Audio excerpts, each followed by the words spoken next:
All right, it looks like we are live for another episode of the Ranger Experience. My name is Christian Ingram, better known as the Power Rangers guy. I am your host, and joining me today is actually a guy I met through Instagram, and we'll get into that later. But Richard from SG Mechanics Props and Prints. How you doing today, sir? Doing well. Thanks for having me, Christian. Yeah, it's an honor to have you because your work is amazing. Like I want to go back to how we meet. I just want to get this out there, because for some reason Ranger Stop gave me tickets to give away, and you won one of them, right? Yeah, I don't know if it was me or my wife. I can't recall. It might have been me, but one of us commented on your video to win it, and then we won the tickets. And we happened to be going that weekend, but we were delaying buying our tickets. So I was actually going to meet up with Chris, Christopher Kamen Lee. So that's why we were planning on going. And when we won the ticket, I was like, "Oh, this is awesome! It's a full weekend pass." We were initially only going to buy a day, so it was awesome that I got that opportunity through you. And then we ended up meeting up at Ranger Stop. So Yeah, I actually have a picture. It was on my wall. It's somewhere around here. I have a picture with me, you, and Chris somewhere around here. that's right. I've seen that on your Instagram actually quite a few times. Yeah, dude. Sometimes I'm scrolling through, admiring the saber. Oh, dude, that saber was sexy. Let's talk about that because that weekend, that's where you gave Chris a saber, right? Yeah, so actually, if you go into the Saber folder, I think I have some images Let's with Chris in that Saber. saber. Um, he got actually, it's the one top row. Oh, you just moved it. There you go, bottom left. Bottom left. Yeah, Or there you go. Is me giving Chris the oh, Saber there it symbol. is. Yep, and then the next one over too. Um, so Look at that face. He is so happy. so we actually, I don't know if it's showing up, Christian, on my end at Ooh, least, but that's okay. They can see it in the yeah. images there. So we actually got contacted by Rando. So Rando, Chris, and I were gaming one night, and Rando caught wind that I make 3D prints. So he said, "Hey, what's the chances of you being able to make Christopher Kamen Lee a saber?" And that's the classic, well, not classic, but everyone's red and black saber that everyone's raving about right now. So that was a design done by Rando, and I did the modeling, and my wife assisted in the painting, and we mailed that one to Chris. And then Ranger Stop came around, and we decided that we were going to make him the actual saber. So he wanted both a large one and a small one, so that's why you see two in the image. Yeah, I mean, they I personally like the bigger one, but I can understand the smaller one because that's more show accurate. But It's funny. The bigger one, though, it is so. I actually have it here because he is so heavy that he broke it right about that spot. So he shipped this to me to repair. So I'm putting a dowel in this mhm. so that he can use it because he broke it during the filming. Oh So God. that's why the smaller one is a little more able to be handled, but the larger one is definitely pretty cool for what it is. So But when Chris was you can see him with the red and black saber, right? The one that you're holding right now. And right. the thing about it is, did you look at the Instagram comments or the Facebook comments? Like, why is it red and black? And Rando and I were sitting behind the scenes like only time will tell. Because everyone was laughing at it. They thought it was impressive work, but it definitely was not like the show. They were laughing at the fact that it was red and black. They were laughing at the fact that it was so large, um, in a friendly way. But Rando and I were just sitting behind the scenes like we can't say anything. So um, Rando worked with Chris on making that whole plot, and then over time it's evolved into what Nerdbot Studios is taking. I don't know what changes they've made. I really don't know that much about the plot, to be honest. Period. Um, Now it's actually being used in short films, which is really really cool because I never. We always talked about it happening, but we never knew if we were going to get that next step. So Yeah, I mean, I understand that because sometimes things don't work out, but it seems like the stars align just right, and then we get Bloodline, and your saber is being used, the one you created. Like, like as a creator, like as a designer, as like all everything under the sun that goes into making this saber, how does that make you feel? It makes me really proud. So my background is actually in mechanical engineering, and this is kind of a art form that marries both my art side, my love for Power Rangers, and my mechanical engineering. As you can see in some of the images, it comes apart into three pieces, and that was the whole. I think that was kind of my mechanical engineering background coming through. Me and my wife were saying, "Hey, what if we could make it go to, be easy to bring to cons? How could we go about doing that?" And that's where the idea of the threads. So this is a piece that I'm actually working on now, but that's where the idea of the threads came in. So we just made them threaded, so you can take it apart, throw it in your suitcase, and not have to worry about lugging this huge, massive saber around. So it makes me really proud to be able to use my engineering and use my art side. And my wife helps quite a bit, to be honest. And I have a friend, Bryn Darby, who's in the UK, that he critiques my work quite a bit. Um, you can see it in the image there too. Let me see if I can get this to line up right and not be so dark.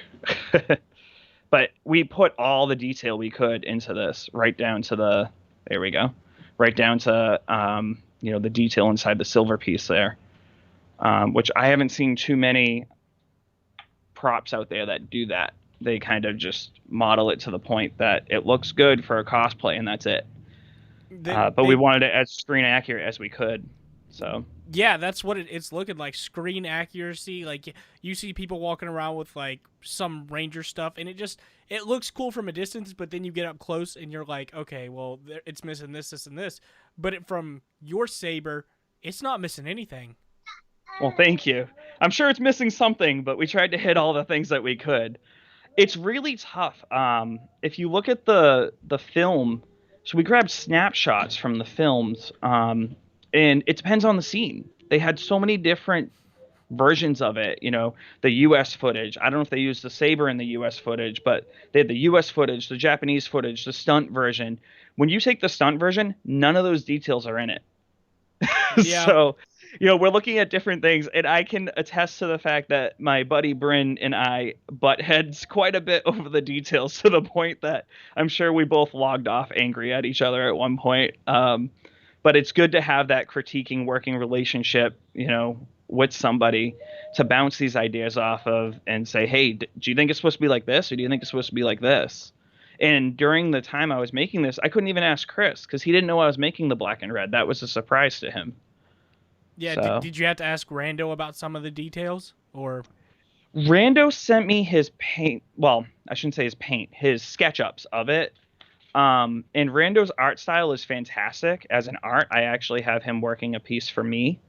But taking that art style and going from an art to an actual fabricated part, that can be a struggle sometimes. So Rando and we also go back. I'm working on something with him that we'll get into in a little bit later. But we also have that good critiquing working relationship as well, where I take his art and I say, well, what if you do this? And he says, actually, I like that. Or no, I don't like that. I want it more like this. So I did have to ask Rando, regarding the paint job and things like that. In this case with the saber, I think it was so close to the original that we were okay. But yeah, I touch base with Rando a lot about different things like that. yeah, and that's a good friend to have though, to be at that level where you can critique each other's work and be like, because you just want what's best, you know? Right, right. And his artwork is amazing. And Oh, top I look notch. at I look at some of it and I'm just like, can I make that? And he goes, sure, why not? So it's nice. And he's reached out to me to work on a few different things with him. Some have been put to the side so that we can work other projects. But he's got quite a few designs that we're working on together. Yeah, So is that what you've been up to during the whole COVID situation? Is getting more stuff done than you would have been if you hadn't been I stuck at wish I home? could say that. I have a lot of housework that I'm trying to catch up on, and luckily, I'm still working full time. So I do a 9 to 5 engineering job, and I'm still doing that. So, I'm working on that. I'm working on the house. I am putting a lot more time to props, but not so much modeling, more so trying to get them out the door. I had a backlog of stuff that I just got through. One guy was waiting for a helmet for a year. So the way I work it is, I tell the guys, hey, I work a 9 to 5. I don't need the money up front. You can pay me whenever you can. I will ship you the product and then you can pay me once I give you the shipping details, or pay me just before I ship. I'm very flexible. But timeline wise, if you give me that flexibility to let you pay later, I want the flexibility in the timeline. And most people are okay with that. I do have some instances where it's like, hey, can you turn it around in a couple months? And for, something like Chris's Saber that he's working in the movie, that's something I do. So yeah, I basically was just working through my backlog. So my wife helps me with that, luckily. And that's great. So I can understand that, but getting into the 3D printing side, what is your favorite thing you've made so far? the Saber. The Saber, hands down. Beside the Saber. So I'll show you one of my first 3D prints that I ever did. Give me 1 second. It's up All on my right. mantle.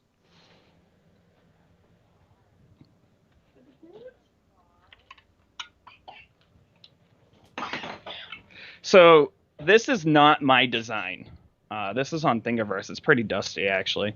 Um, but this is a baby Groot. And anyone who has a CR10, and that's the printer I use, it's a Creality CR10.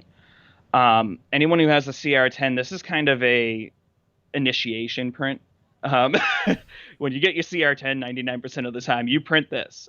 So this is probably my favorite one just because it's so cute. I just throw him up on the mantle. He hangs out and looks there. I kind of want to print a life. Well, I guess he is life size because he's baby Groot, but I kind of want to print a larger one. Um, but modeling wise, other than the Saber, if you go back in this folder, let's just take a quick look.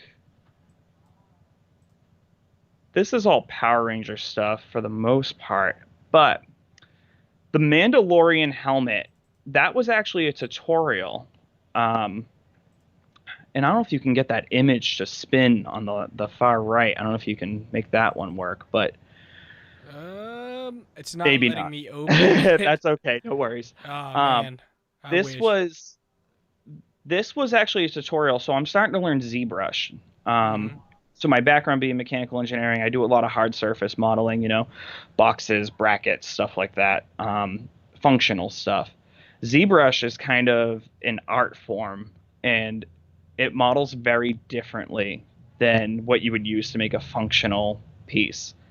So the Saber I modeled in what's called Fusion 360, which is a very similar CAD software to what I use at work. And this Mandalorian helmet I modeled in ZBrush, and I followed this tutorial all the way through. I have not printed this one yet, actually, and I should print one. I was going to print one for myself, and I got sidetracked. But that's probably my favorite model that I've done so far. Yeah, I Um, mean, it looks nice. It's the Mandalorian, obviously one of the biggest shows that have just came yeah, out, and I mean, if you just have that helmet, you just look at it, you're like, yeah, yeah. I mean, I'm a pretty big Star Wars fan. I mean, Power Rangers in space, Star Wars, they're about the same. Um, and just a little bit different, not much. but I'm a big Star Wars fan. That was one of the big things that I always followed. And when I saw the tutorial for the Mandalorian helmet, it was actually put out by ZBrush themselves. Um, and I was going through the tutorial, and he goes from the very beginning all the way to the 3D print. So it's a really awesome tutorial. And honestly, I never finished all the way through to the 3D print because he ended up cutting this up into multiple pieces, and my print is big enough, and I've done that before, so I didn't really go through that. But yeah, that was one of the coolest tutorials I've ever done, and I think it was about 6 to 7 hours worth of modeling time in that. Um, Off and on. I didn't sit down straight and do that. I don't have the time for that. I mean, I don't know who has the patience for it. It's like, all right, let me That come back. too. Let me come back in about a couple days and then finish it up. But that's really impressive that you modeled it. I mean, like that's some skill, dude. Well, thank you, thank you. I try.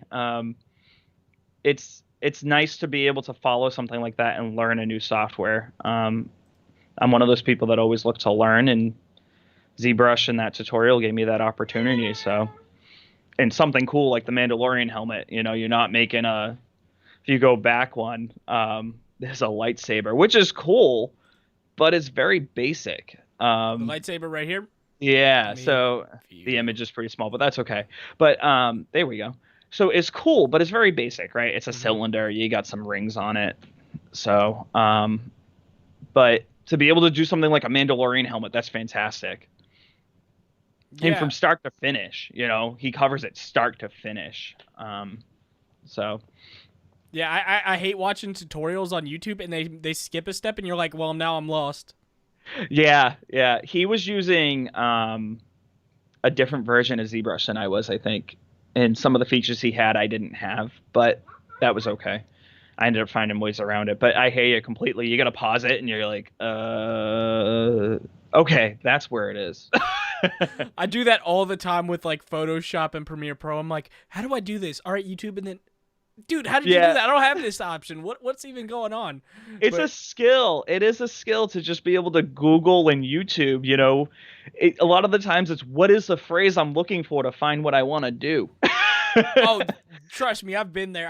I did that yesterday with I was looking for a pull down bed, and I was like, what is it called? I'm like, a pull down bed on Google, and then they're like, you mean a what is it? Nelson bed? No, Murphy bed? I I don't know. Murphy bed, I think is what it is. Something like I'm that. probably wrong though. It happens. I mean, I'm usually wrong. That's my thing. But like this is some really cool stuff. But let's go back to the beginning. What got you into Power Rangers? Yeah, so a lot of people say, "Oh, I remember watching the first episode." I'm gonna own up to it. I don't remember watching the first episode. It was '93. I was 3 years old. I had an older brother. I don't know if I started watching it because he started watching it. I don't know why I started watching it, but all I knew was every weekday I was in front of that TV at what was it, like 4 or 5 o'clock in the afternoon. Maybe it was on the Saturdays. I don't know, but I always watched Power Rangers from the time I can remember. It was Power Rangers and X-Men. Those were my two. Which ironically, I had no idea X-Men was Saban as well until later on. Was it? But I think so. Yeah, I think he distributed that. He had some sort of tie to it. The more I'm you pretty know. So yeah, maybe double check me on that one, but I think it was. I know he did the Inspector Gadget theme song. Yeah, um, I'm sure people will let you know in the comments. I'm sure they're telling me right now that I'm wrong. But that's where I really started. And my dad was into martial arts growing up. And again, that's another thing, would always, as soon as the show ended, my dad would be showing me Ninja Turtles, would be hanging out, and he'd be showing me a pair of nunchucks at 3. I'm sure my mom loved him for that. Um, and eventually I ended up going into karate. Probably, I think I was 95, 94, sometime around there. And I've been practicing on and off ever since. And so that's really what got me into it. It was there. It never wasn't part of me. And I think that's why I'm so passionate about it. So, I can understand that. I wasn't born till '95, so I don't remember watching the first episode because I wasn't alive. yeah. But like, I remember watching like Lost Galaxy and like, can we just admit the Power Rangers back like nine from Mighty Morphin to about Wild Force was a lot different than what we have now. Oh, for sure. For sure. Like the martial arts was insane back then. Now it's just like, okay, you do a little bit of punch and kick and you're good. All right, calling the stunt double. Mm, yeah, but when you were a kid, did you ever think you'd be working with actual Ranger actors? I never envisioned that. Um, I I got the opportunity to work with Chris. It's kind of funny. It's a long trail, but I was watching Mike Jin's stream on Twitch, and he was playing, I think, Red Dead Redemption, and I ended up playing with him in, I think it was him, David Fielding, and Chris, and then Rando would pop in and out depending on the day. Um, and one thing led to another, and I just never envisioned it happening like that, and I never envisioned having the opportunity, nor did I envision having a 3D printer in my basement that I could go down and make stuff like this. You know, I mean, this is just, I work in engineering, and this is mind-boggling to me. Like, it's every time I do it, it amazes me the fact that our technology allows us to do this. And a lot of people don't know this, but 3D printing's been around since the 70s. It's just now starting to become cheap enough that we can do this kind of stuff. Yeah, more accessible. So, yeah, more accessible, exactly. So, I was just doing, these things, and I had no use for it. And I actually kind of laughed because my mother-in-law was making fun of me. Like, what do you need a 3D printer for? And I said, well, because I do. Because I want it. I'm an adult. I Because I can do what I want want. it, when I have an engineering background, and why not? So, I envisioned making brackets for stuff around my house, which I did do. I made a baby gate bracket. And then Rando actually approached me about the opportunity, and I don't remember. I might have been making the saber before that, actually, just for giggles. And Rando said, "Hey, I have an idea. Do you want to make this and send it to Chris?" And I had no idea that Rando was actually, super, super, super good friends with Chris at the time. Yeah. And I learned that over time. And, I'm happy for the opportunity that they both gave me. Sorry, my kid's in the background, but You're fine. you already knew about that. I'm really happy for the opportunity, and I never pictured going into doing cosplay on the side. Um, so if you go back one slide, one folder, there's an image in here, and I'm kind of jumping around right now, but it led into it. The bottom left. So this is really a really funny image to both my wife and I.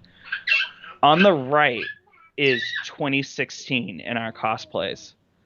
Now, my wife she doesn't think it, but she's a good seamstress. So we made those cosplays from scratch. And the suits look great. Her Pink Time Force suit is a little different than the show because she was pregnant at the time. And I don't have gloves because I sliced my finger open making that shield. Oh, yikes. So I had a bandage and I couldn't wear gloves that weekend. Um, but those helmets were. Do you know what peppercorn is? Peppercora. It's like it's. I know what it is. Yeah. It's like you make it out of paper, right? Exactly. Yeah. It's almost like paper mache. So those helmets were made from peppercorn. Oh, So geez. we They don't look literally. it. They also look like bobbleheads, but that's beside the point.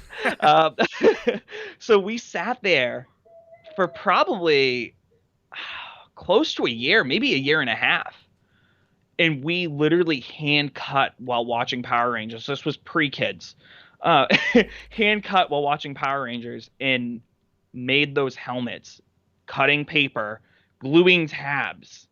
But we were determined that we were going to have a cosplay for our first Paramorphicon.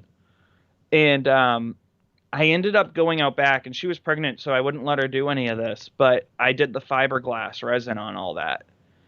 And she ended up doing the spray painting. So we're quite a team together, and she does a lot of the paint jobs on the props you see on my page. And we laugh because we look at that image, and then 2 years later, after I got the printer, you get the image on the left.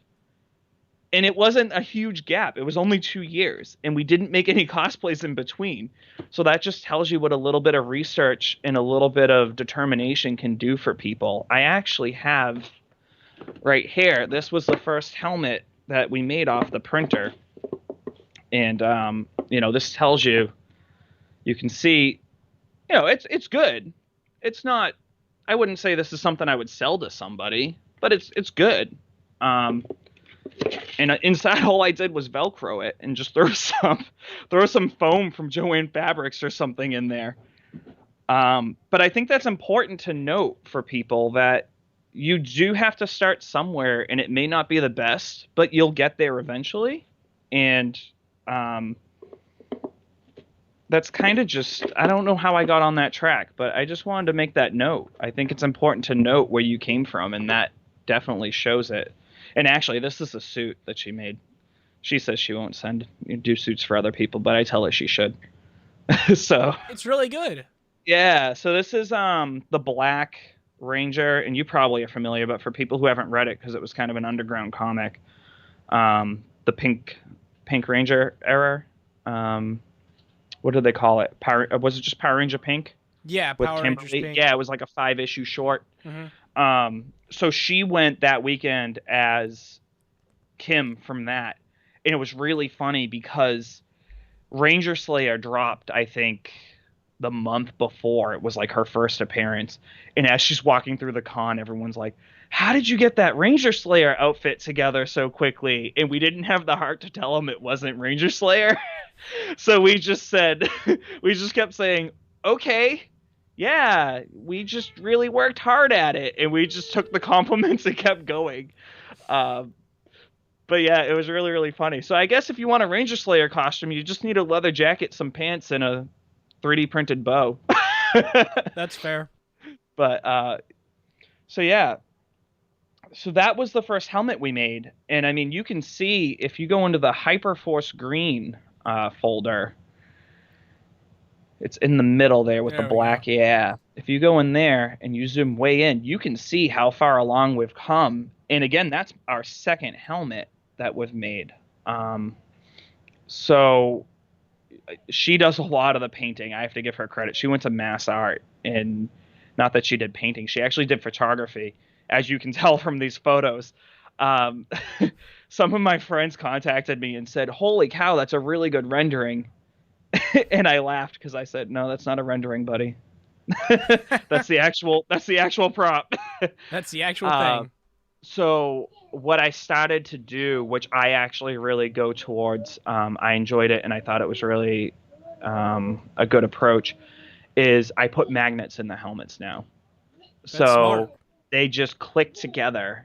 And if you want, a hinge system, I can do that. But I actually prefer it without. You just click the two halves and you're done. Yeah, Um, you don't have to mess with the hinges and like say you really need to get it off and then you got to mess around, you know. right, exactly. This you can literally just grab and pull and you're done. Um, and on the left there, you can see that's my printer printing it.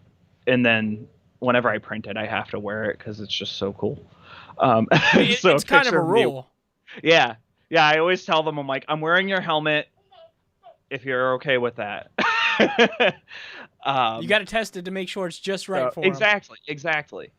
And then you can see the raw print sitting there, which is, exactly like this. So when you pull this off, this is what it looks like. This is the back end to Chris's handle here. So I have to print this in two halves. And so I just take this, excuse me, I just take this and I end up affixing it, there. I usually I'll super glue it inside. I put posts. Again, this is where my mechanical engineering comes in, right? This is really easy actually to break off. I was impressed with this one. I got lucky. Um, so that's just support material. This is just so I Yeah. can print it. I don't know how much people know about printing or not. So I know a little bit because my co-host of Power Rangers in Cyberspace, he has a 3D printer, and then oh, my friend Jake, he has one. So I know, nice, I know nice. You know, I know the lingo. yeah.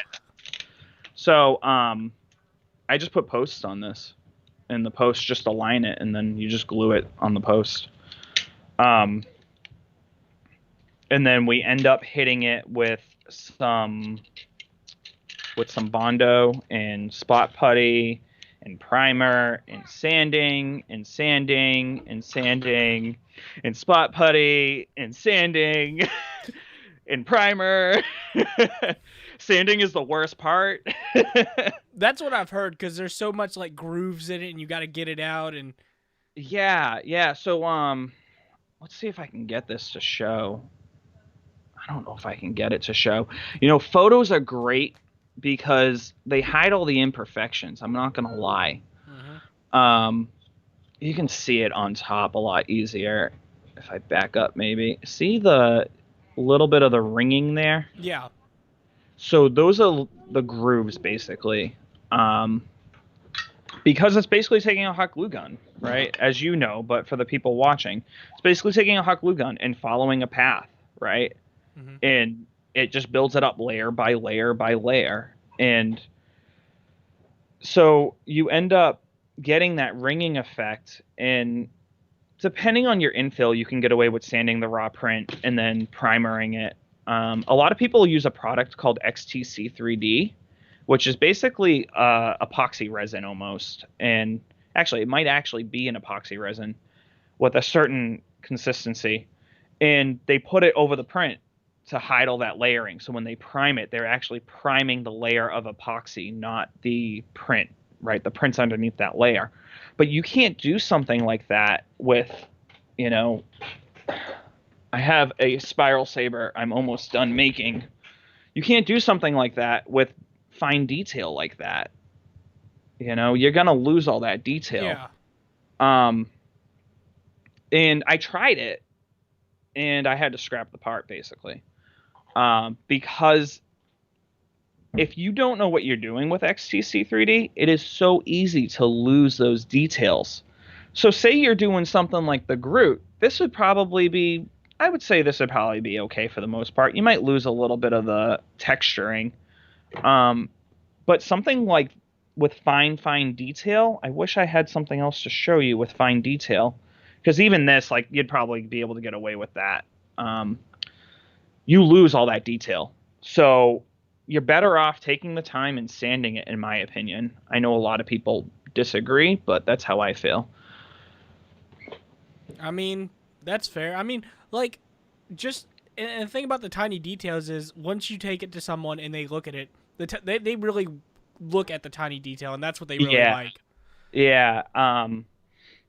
I had some people say the amount of detail in these props is far beyond what they've seen other people do, which I took as a compliment. Nothing against the other people, um, but that's what my bread and butter is in these, is that you're getting these ridges 100%. Yeah, you can see some of the stringing on there, but you're getting those ridges in there. They're not painted on, they're actually there, you know um, which is awesome, because I honestly don't know. On the original prop, they may have been painted on, but on mine, they're not. They're there. So, Oh man, that yeah, spiral saber looks awesome, dude. thank you. Again, I can't take all the credit for it. This is a team effort. My wife does a lot of the painting because I don't have patience for masking.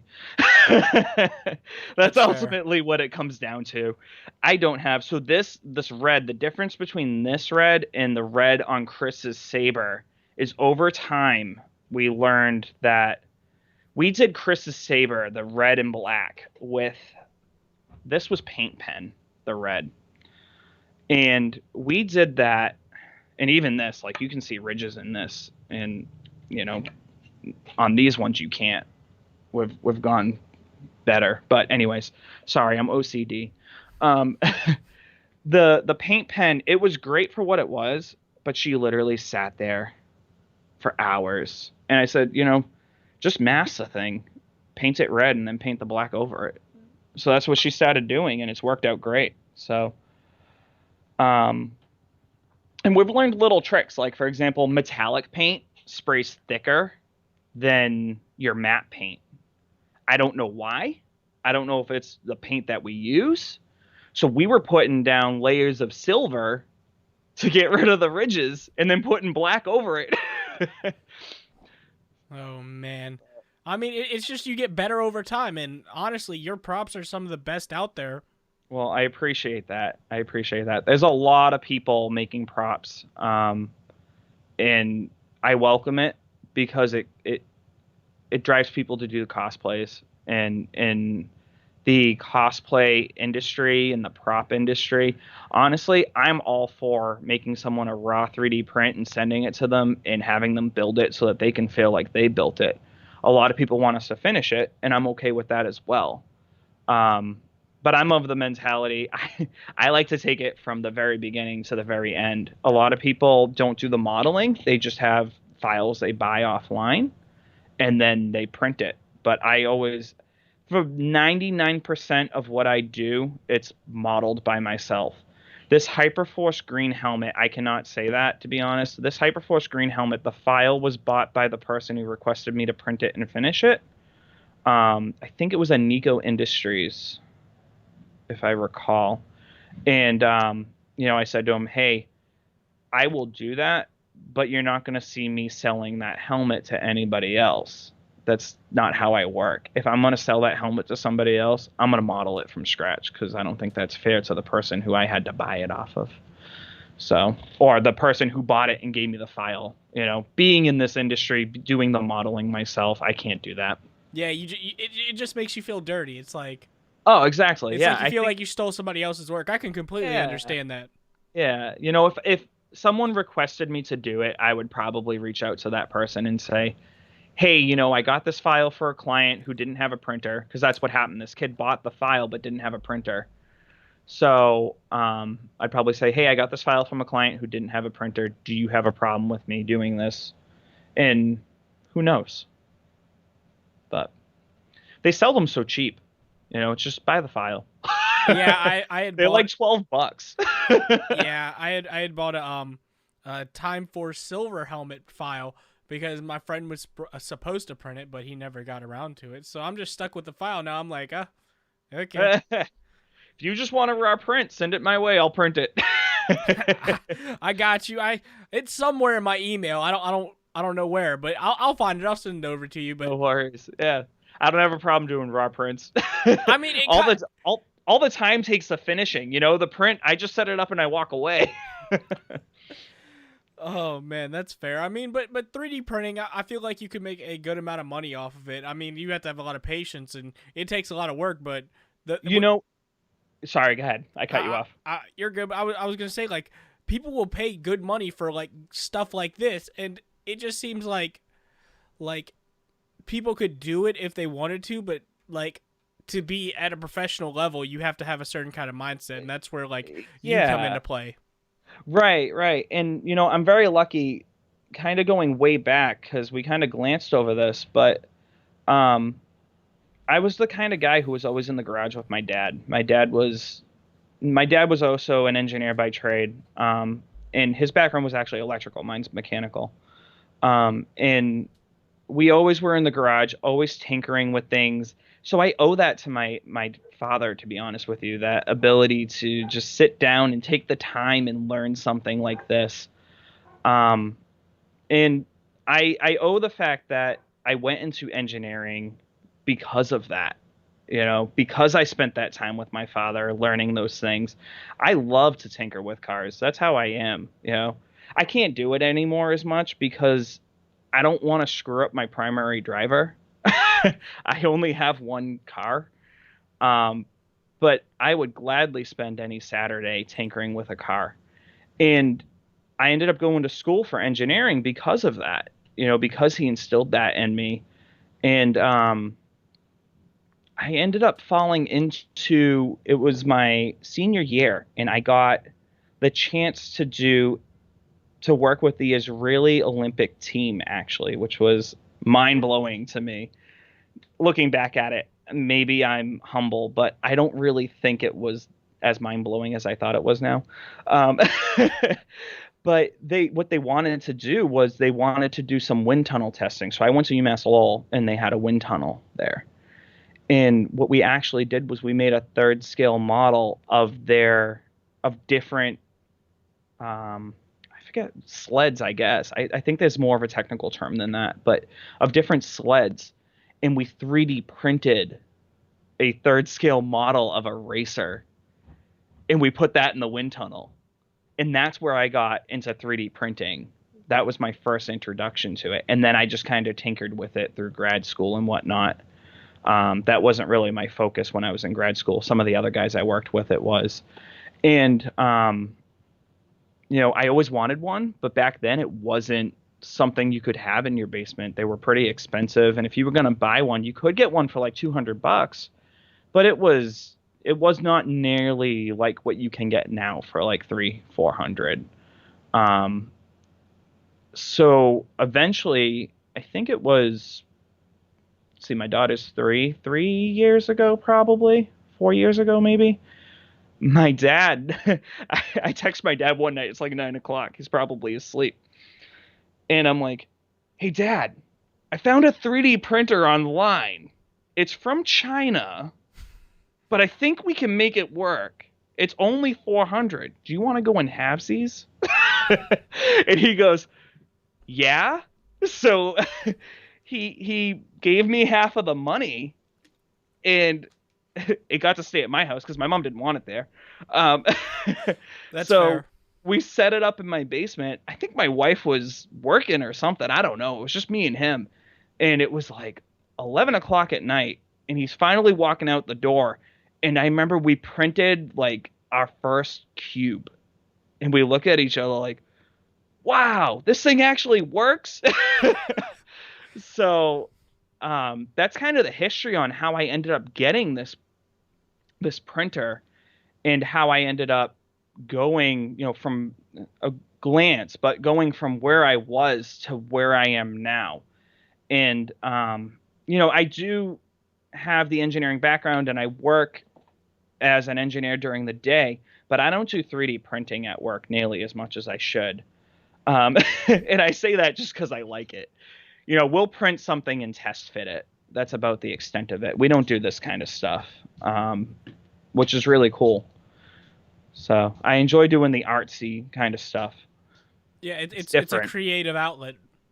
Yeah, yeah, and it's a creative outlet where you can get your other skill sets involved, whether it's painting or art or modeling or whatever it is. Um, and if you go back, um, I have a few other things on here. So talking about art, I just threw this in there because I thought it was funny. But that shirt in the middle, Hmm. that's actually a hoodie.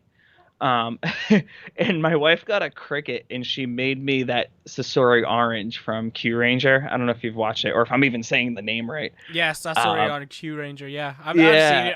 I've seen about 10 episodes. I plan on finishing it. It was such a good Oh, it's season for so. so good. I love it. So my wife Missy didn't even see it, and she's watching it now. So when she made me that shirt, I'm like, you can't make this shirt and not see the show. So she's watching it now, and my daughter's watching it with her. She likes all the action and the lights and whatever else. She's 3, so she doesn't quite get the plots yet, but she loves it. She begs me to watch Power Rangers. We'll turn on something, and she's like, no, no, no, Power Rangers. So she doesn't even know. Like we're like, which Power Rangers do you want? Q Ranger, and she only knows the name because of the theme song. And little does she know, she actually saw the whole season with me already. But Just let her rewatch it. It's all good. so we don't just do Power Ranger stuff though. We do dice towers. This was, if you click in that dice tower, this was one of these deals of, this was off of Thingiverse, like this Groot, which I still love this guy. Um, it was off of Thingiverse, and I think it was my wife's cousin asked me. He said, "Hey, he plays D&D like I do," and he said, "Hey, can you make me a dice tower and can you paint it?" I said, sure, why not? Okay, how much is it? I don't care, just pay for the filament. So I just threw it up there to kind of show, hey, we can do more than just Power Rangers stuff. And that was one of the first prints I did under SG Mechanics props, actually. And it's pretty cool to see that we can do other stuff other than that. We have these functional prints for dice towers and whatnot. Yeah, it shows you can do more than Power Rangers, and Yeah, yeah, that's kind of why I started doing the Star Wars. I didn't want to end up just being the Power Ranger guy. As much as I love doing Power Rangers, don't get me wrong.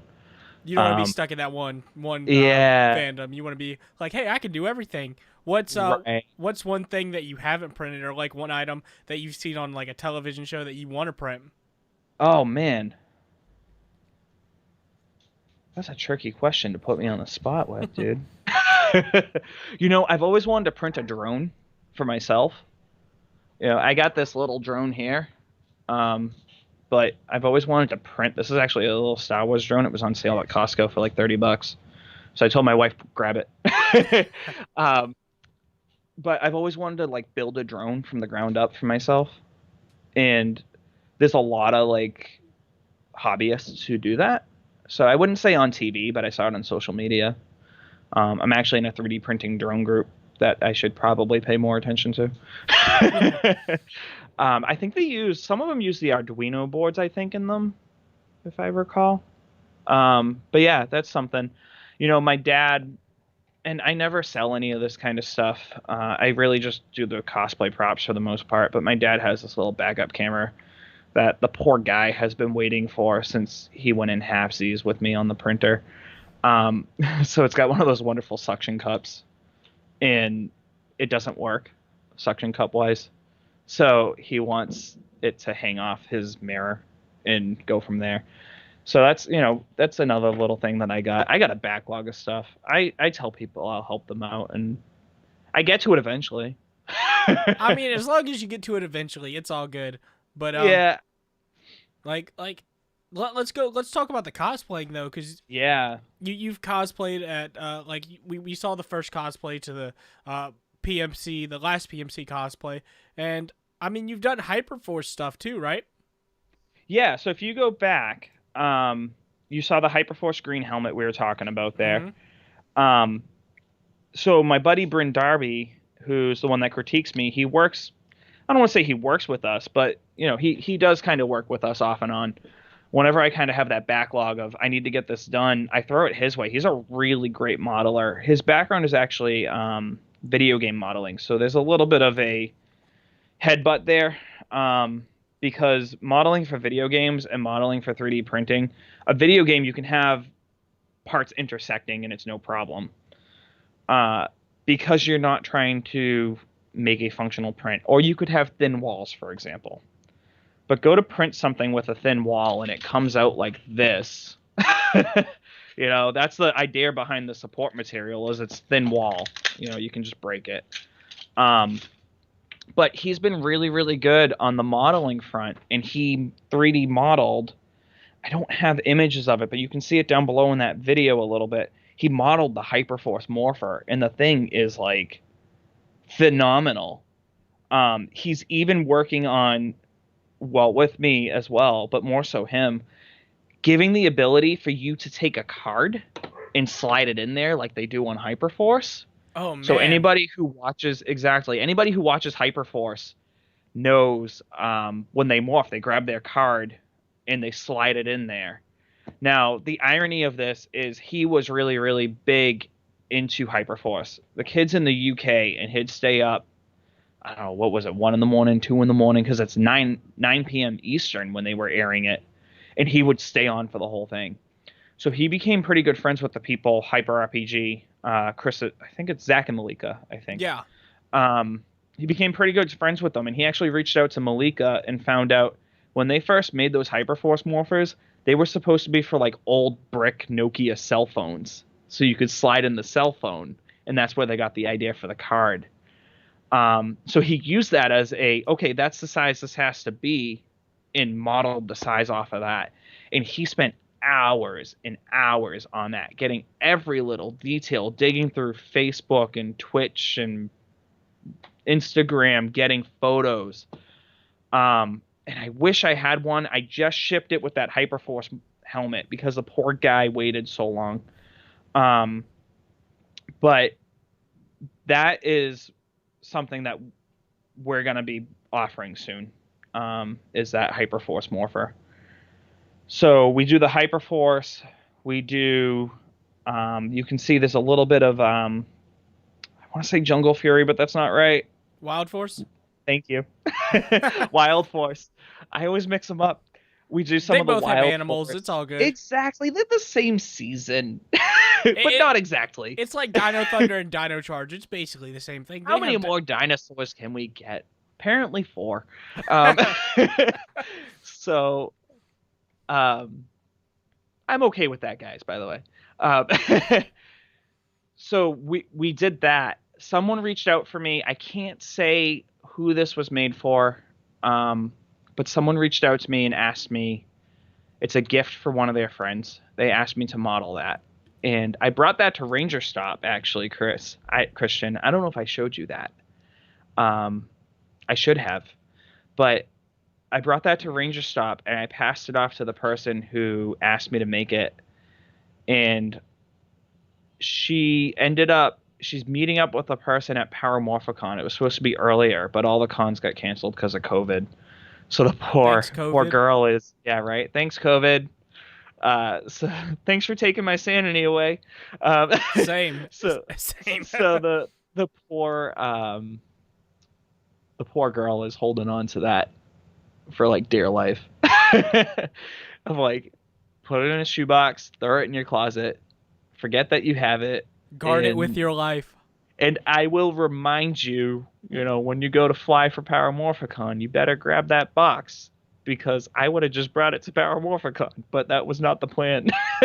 Yeah, if Power Morphicon still even happens, I I'm know. gonna be honest with you. I don't know if it's gonna happen in 2021. I hope so, but You know, um, if I didn't already buy my tickets, in all honesty, I would have waited until it got a little closer. But we bought our tickets so early, as most of us did.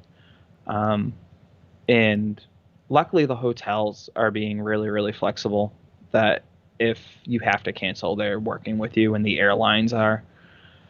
But yeah, I completely agree with you. I'm a little concerned still. Um, who knows what's going to happen, right? But yeah. I mean, there is hope. The numbers are going down. At least I live in Massachusetts, so the numbers are going down at least by where I live. But At least you're not in Florida. oh yeah, poor Rando. Yeah, that's what I said. I'm like, man, I know a bunch of people stuck in Florida. It's like, Yeah, look, if you're watching this, please just wear a mask. It's not I that know. hard. I know. And it's hard, talking to some people. A lot of my friends in Florida, because people aren't wearing masks, and they they do, But that's beside the point. We'll get Yeah. off COVID, and no one wants to hear that. Yeah, no one wants to hear me bitch about COVID because I can do that for days. Um, so yeah, so we're gonna be offering that Hyperforce Morpher. We do the baton. We do a lot of custom stuff. I haven't started it yet, but I do have I don't remember the name. Lights of Orion, maybe the Lost Galaxy Claw. Is that Lights of Orion? Maybe I'm mixing The season two up. trans dagger. Trans Dagger. Is I it don't know. like It's a is it like those dagger things that they have? maybe. Yeah, it goes on their fist and it shoots out. I don't, because I for the don't know. Lights of Orion, they didn't. They just had something like a wristband. It might have. I don't know. Yeah, I'm gonna Oh grab yeah, my yeah. phone No, it for a was the second. Lights of Orion. Hang on. Lights of Orion, was Yeah, it? I yeah. mean, I could be wrong. But yeah, so somebody reached out to me and asked me to make a functional print for that. So we're going to be offering that probably in the November timeframe. Um, so I gotta get working on that. That's going to be pretty cool. I'm excited to be working on that one because it's literally my plan is to have it actually come out and then go back in. So that'll be really really neat. Um, That'll be awesome. Now with that though, are you going to be able to like 3D print the Quasar saber to go with it? you may laugh. I may already have a file. I might need to pay you for one because I had bought one off of eBay like it was like PVC pipe or whatever, and Yeah. I had it in my You broke closet. it, didn't you? Yep. I went to throw What did you do? I went to throw like my backpack in my closet and like I didn't it wasn't that heavy. All I heard is and I'm Oh like no! no. So I had to get super glue and like put it back together. It's fine now, but it's like I was planning on using that for a short film and I'm like, dude, that's going to break way too easy. Yeah, I hit me offline and we'll definitely talk about it. Shouldn't be an issue. So we're gonna be offering that. Sorry, I'm looking at my whiteboard up here. So I got a list of like side projects of stuff I want to do, but stuff I haven't done. So like the Psycho Green Dagger. I really want to make a Psycho Oh, Green Dagger. I've that seen a thing is couple people sexy. do that. Yeah. There's a lot of fan art out there. Phenom Studios. He's actually out of Florida. He was at Ranger Stop. You might have ran into him. I He probably had did. he had the Hell Rangers, is what he called them, and they were the Mighty Morphin team, but they were supposed to be like dark versions, and like the Mastodon Ranger had these huge tusks. So I reached out to him, ironically, before we went to Ranger Stop, and then I saw him at Ranger Stop. And I said, "Hey, can I make that a helmet? I'll give you commission. Like I'll give you like whatever." And he said, "Go for it." He was a nice guy. He said, "Go for it. I don't care about the money." He said, "It'll be an honor to just have something be physically made. So that's something that I have on my backlog that I want to get to. Nothing that's commission. But yeah, I got a list. We're gonna be doing a Korag. That's gonna be November timeframe as well. Sword and shield. And we're gonna be doing. We're working actually. My buddy Bryn is helping me with this one. The Ho-Oh shield from Oh King God, Ranger. Yeah, that thing's yeah. badass. It is. It is a super simple paint job, my wife said. I think it's mostly just red and silver, maybe a little bit of black. Um, but making it functional, we'll see. There's a lot of detail to that. I give him credit. He's been working on that a long time, that poor guy, and he puts up with a lot of patience because every weekend I'm like, hey, I know you have a life outside of this, but how is it? So me and him game together every Sunday, and it's funny. The past few Sundays, he's been, I don't want to say ghosting me because it's not like a hard we need to game every Sunday, but he finally just said, Rich, I can't game with you because I need to finish your prop. And at that point, you're just like, okay. Yeah, at that point, I'm like, dude, you need a sanity check too, so take some time for yourself. So he's a hard worker. He's working night shift, Oh and then God. he's working on that model too. And I think he might be working a day shift too. I'm not sure. That's a lot. So he's a very hard worker. I give him credit, and he puts up with a lot of crap from me. In the sense of I go, what are you doing? This doesn't print. Why is the wall missing? And he's like, I never went to school for modeling for 3D printing. I'm like, you don't have to. You just got to read. Poor guy. But he puts up with a lot of crap. So yeah, so we got a lot of stuff in the backlog that I want to get to. Like I want to make a 3D Hyperforce Zord for the Heroes of the Grid. Oh God, that would be amazing. Yeah, I thought that was something that was really cool. There's a big following for Hyperforce. When they offered Zeo Gold as the backup character, remember when they did? I don't know if you've been following Heroes of the Grid that closely, but my wife and I did the Kickstarter, and they did the survey saying, who do you want as a Ranger ally or something? This was before they did the Allies packs. It was like no one knew they were going to be doing all these expansions at this time, I don't think. Yeah, we were just trying to get the game. Yeah, like I think we got the Shattered, I want to say the Shattered Grid. I don't know if that's what it's called, but the Shattered Grid expansion with Lord Draken. I thought that was going to be the end of it. Yeah. And like they just keep coming out with stuff, and man, Renegade Studios, they impressed me. I only got to play the game once though, because of COVID. Same. But so they put up the voting, and everyone voted for Gold Zeo. And I think you could write in who you wanted. And my wife is sitting there, and I should have paid more attention myself. I didn't vote. She voted. And she's like, Hyperforce Green. And all of a sudden, all these people came out of the woodwork with, man, I wish I voted for Hyperforce Green. So thinking that we were going to get Zeo anyways in the next expansion, is what they were thinking. We didn't know.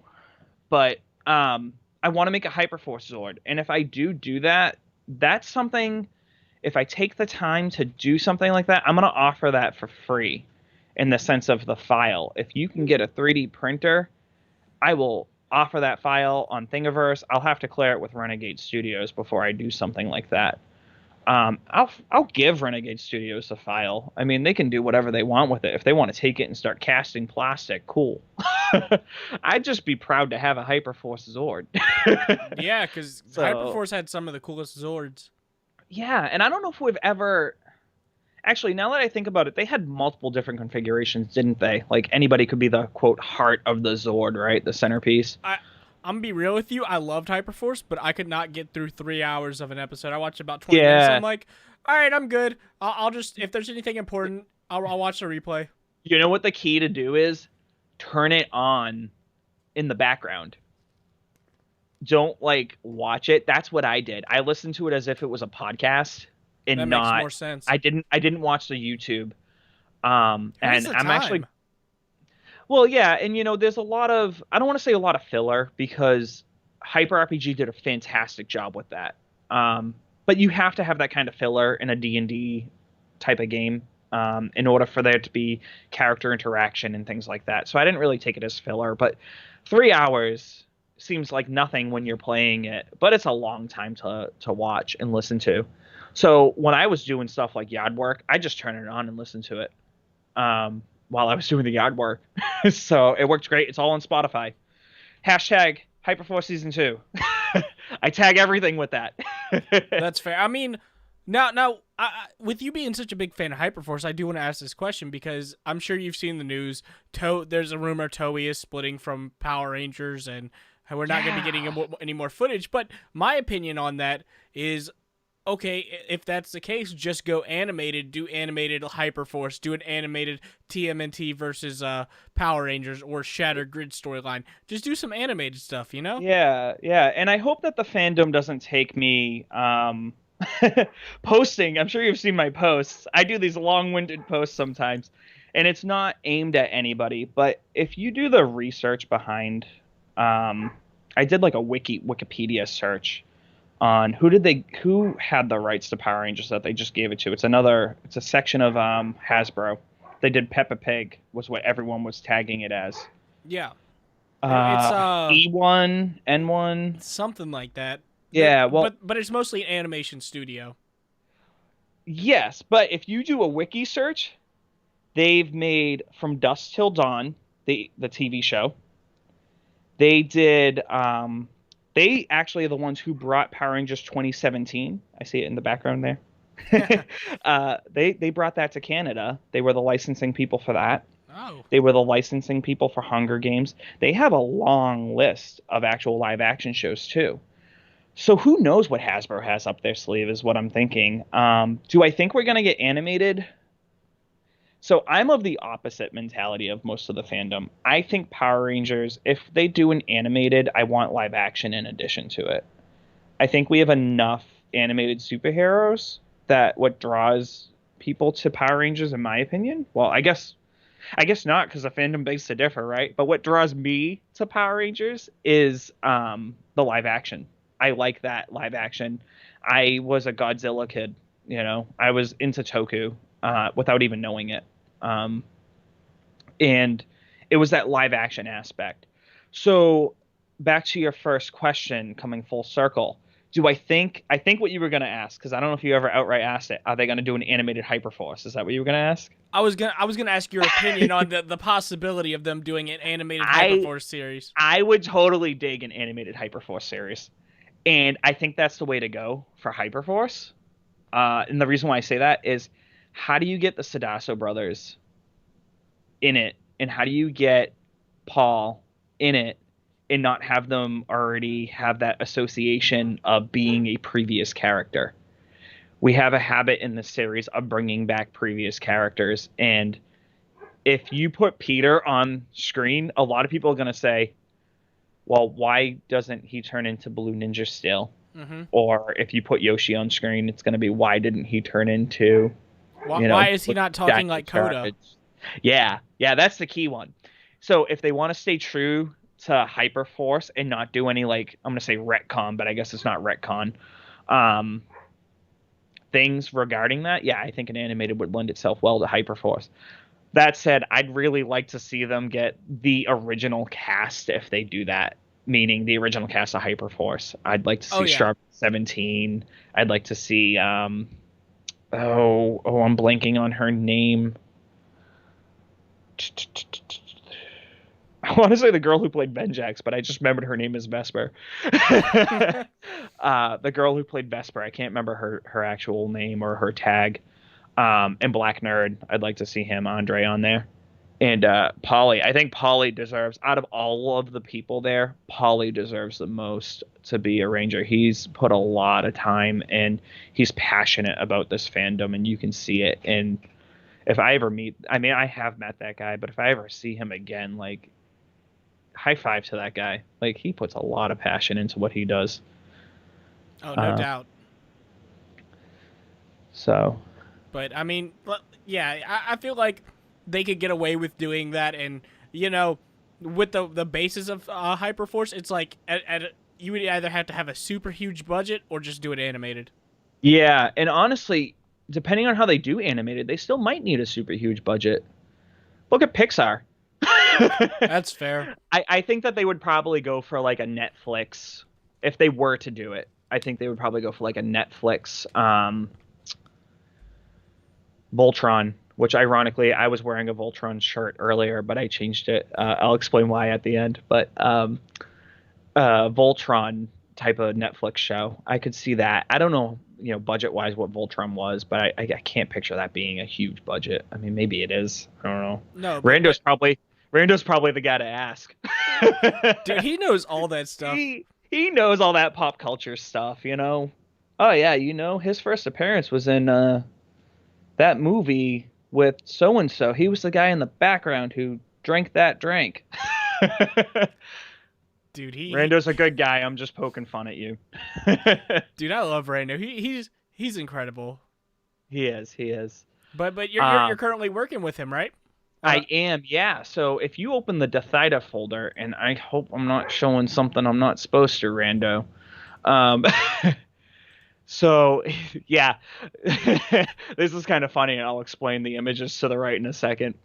On the left, that is, unfortunately, it's kind of small because it's a turnaround movie, but that is the helmet we're working on together. So he has he has this script for this character called Dethida, and he's kind of like a Kamen Rider character in my eyes. He's got that bike, but Rando would probably be correcting me right now, being like, no, he's more of a Mega Man or something like that. But I think he's kind of inspired by Kamen Rider. I think the other one he said was Hakaido, which I haven't seen yet. Sorry. Shame on you. I know, dude. I have it on my list. Okay. Everybody has a list of stuff they just need to watch. I know. I thought about posting, like, I put a whiteboard up with, again, I'm looking at it, right? Put a whiteboard up with all the stuff I want to do modeling wise. But I should put a whiteboard up with all the movies I want to watch. Me and my wife talked about that, and we never did it. Because honestly, people get upset with me because I've never seen like The Big Lebowski. I've never seen it either. So, but anyways, back to Dethida. So this is kind of like a Kamen Rider, Mega Man. He could correct me if I'm wrong, type of thing. And he reached out to me and said, hey, I know you have other projects you're working, but what's the chances of you being able to do this for me? And I said, for you, Rando, no problem. So he sent me that image in the middle, which, because you don't have the turnaround that you can work, maybe at the end we can see if we can get it to work. But because let me see if I can get it to work. Yeah, real quick. I'll keep talking while you're doing that. Yeah. So at the end, you can see in the middle, that's his sketch. So he always sends me these sketches of these character study sheets. And I take those and I try to model it. And this is going back to that critiquing that Rando and I do. So in those images, and they're a little skewed, but that's okay, I'll send him the model as I'm working with it. So I'm the kind of person that I want the client involved every step of the way, right? There we go. Oh, look at that. I'm so proud of that. I learned how to do that turnaround just for this. So I'll explain that jack in the back in a second. But I'll take images as I'm making this, and I'll send it over to Rando, and I'll say, hey, Rando, what do you think of this? And he'll say, what if you do it more like this? And you see like the chicken scratch with the red there. That's Rando editing my model on his cell phone while he was at work, I think. So we go back and forth, and eventually we get something that looks like this. And this is going to be an actual fully printed wearable helmet. And we're going to make a stunt version, and we're going to make a regular version. So basically the stunt version, because of the location of the eyes, the person wearing it's not going to be able to see out those eyes probably. So we're talking about trying to figure out where to put the eye sockets or slits for the eyes or whatever. Um, and eventually I'm going to 3D print this. So I kind of put this on hold with Rando's permission because Chris broke his saber. Um, so these just to give everyone the full story on that, these were never meant for action scenes because it was kind of a pipe dream. Or I shouldn't say a pipe dream. They were actually actively working it. But because it was kind of like we didn't know if it was going to happen, I made those as like, hey, Chris, you can bring these to cons. Um, It was a display and piece, yeah, it was a display piece for him to take pictures with. That was the not a extent of swing it. around and act. Right. Yeah. I mean, this thing is heavy, man. This thing is heavy. Like, Oh, I believe it. and it's so I actually printed this um at 50% infill so it wouldn't break. And you could clock somebody with this and knock them out, I think. But anywho, back to the decider. That's a tongue twister, decider. um, so funny story. I was talking with Rando and I said, "Hey, I'm working on the back of the helmet. What do you want in the back?" And he goes, Rich, I haven't really thought about it. He goes, I always kind of thought, what if this guy has to recharge? Because he's kind of like a robot-like character. Um, and we bounced around the idea of doing a jack, like a computer jack in the back. So here I am, right, Googling, and I'm like, computer jack, and I see that one, and I'm like, oh yeah, I think that was the old keyboards. So I threw that on the back of the helmet and sent it over to him, and I said, Rando, what do you think of this? And ZBrush has this really, really cool feature where you can take an image and you can drag it out and it will basically mask and you can push it in. So I literally took the image off the internet of an actual jack and I made that. Um, That's and it was, impressive. yeah, it's really cool. ZBrush is a very powerful software. I tell my friends all the time, my engineering friends who don't really do this, I'm like, you really got to see ZBrush because they're into 3D printing as well. I'm like, you really got to see ZBrush. This is really, really impressive. And they hear me out, but they don't really have a use for it yet. They'll figure out a use. I was gonna say maybe someday they'll figure out a use. They actually, I think the two of them have a 3D printer in one of their garages, and they'll figure out a use. They're probably watching this right now, listening to me. But anyways, so yeah, so that's something we're working on, and it's gonna be a fully wearable helmet. I'm pretty much done with it for the most part. I need to touch base with Rando. He wanted a little bit of critiquing on the ears, but he's been a little hesitant to critique it to that level. He just wants me to print it at this point. But I'm OCD, and if I don't fix it right, then it's going to bother me. So maybe I'll print one and fix it. But so yeah, so that's the Dethida there. And it's a really cool project, and I'm really, really excited about it because of the fact that it is an original concept, and his ultimate goal is to be able to make a short film, or maybe a long film. I'm not sure with this. And, I throw around the phrase pipe dream, and I hope no one takes offense to that. I realize I probably shouldn't be saying that because it's not a pipe dream. I mean, look what Chris is doing with Bloodline of the Grid. We all thought it would eventually happen. We just didn't know when, and we didn't know how. And DJ Rivers, who you had on, I guess he helped align that whole thing. And I shouldn't be saying pipe dream about these because they're not. These are going to be done one way or another. That's the kind of people Chris, Rando, and DJ are. And I don't know if who's involved with Dethida. Sorry, I had to think about how I was going to phrase that. I don't know who's involved with Dethida, but I do know Rando is very passionate about it, and he's been talking to a lot of people about it. And if anybody can make this happen, it's going to be Rando. Oh, most definitely. Yeah, Rando. When he's passionate about something, he goes out and seeks it out. So I want to give a shout out to Chris, Rando, and DJ for really making these things come true. Because without them, these spiral sabers, everybody is contacting me about, including yourself, Christian, as we know. Yeah, yeah, I did message you. I'm like, and hey, and I'm like, hey, yeah, we can do that. I'm sure. The files are ready. um, but I have to give them credit. They're getting me a lot of visibility and they're giving me the credit. And I really appreciate being associated with them. And especially, Nerdbot Studios and Colin. What's Colin's last name? Colin Bass. Thank you. I was going to say Blass, but Bass is right. Colin Bass. Yeah, Colin's been very, very, very good about it.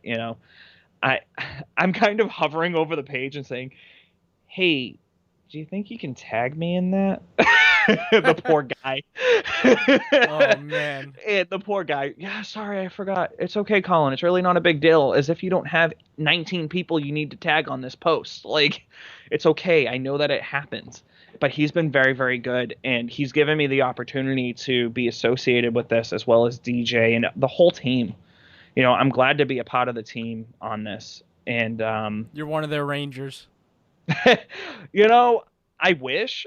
I wouldn't go that far. It would be nice. Get some of my martial arts skills going. It's been a while. um, but no, it would be awesome to be associated with it. But they're in the West Coast and I'm on the East Coast, so there's no way. Not during COVID, at least. Maybe during Power Morphicon I can get a small role. Probably not. I'm happy to be doing the props. That's my bread. That's what I like to do. That's my bread and butter. Just film something out in PMC. Just tell them you want an on-screen death or something. There we go. Ketchup hanging out of my mouth. It's funny that you say that. So, when I was younger, my brother was all about doing fan films. I say fan films, but most of them were like originals. And I'll never forget, we were up in Maine camping, and we were like on the edge of a cliff, and we acted out some scene, and we acted like I fell down the cliff or something. It's been a while. I was like 11, I think, so it's been a long time. But long story short, my parents are watching the film because we'd do family viewings. My parents are watching the film and they go, "Where were you? You were doing what?" So I could easily, and we had a little bit of ketchup. That's where I got the idea for the ketchup. We had a little bit of ketchup on the edge of my mouth, like I was bleeding. Um, so I'm sure your I, parents love that. oh, I'm sure they do. He actually ended up going to school for film. Oh man. So yeah. So it's funny. I'm doing the props, and he's got the film background. And I'm like, man, we should get together and make some short films. It'd be fantastic. My dream is to make a Guyver film. It's been my dream ever since I saw Guyver. I don't know if you've seen that, but I have not. I've heard about it, but I've never seen it. this is probably a really bad comparison because Toku everybody morphs, but it kind of reminds me of a dark version of Power Rangers. I think back when I saw it, that was the only thing I could think of, and it's just stuck with me like that. And Mark Hamill's in it. Oh, Luke Skywalker, the Joker, the Trickster, is, the Flash. He is in it, and I think he's a voice actor in it. I don't think he's actually like truly in it. Rando could correct me because he's like that. But he's actually in it, and it's so funny because his name is plastered on this tells you how far back it's going, on the VHS box, right? It says like Mark Hamill, the Guyver. And I'm watching it and I'm like, where's Luke Skywalker? But You don't recognize the voice. If you didn't know it was him, you wouldn't know it was him. yeah, he's a great voice actor.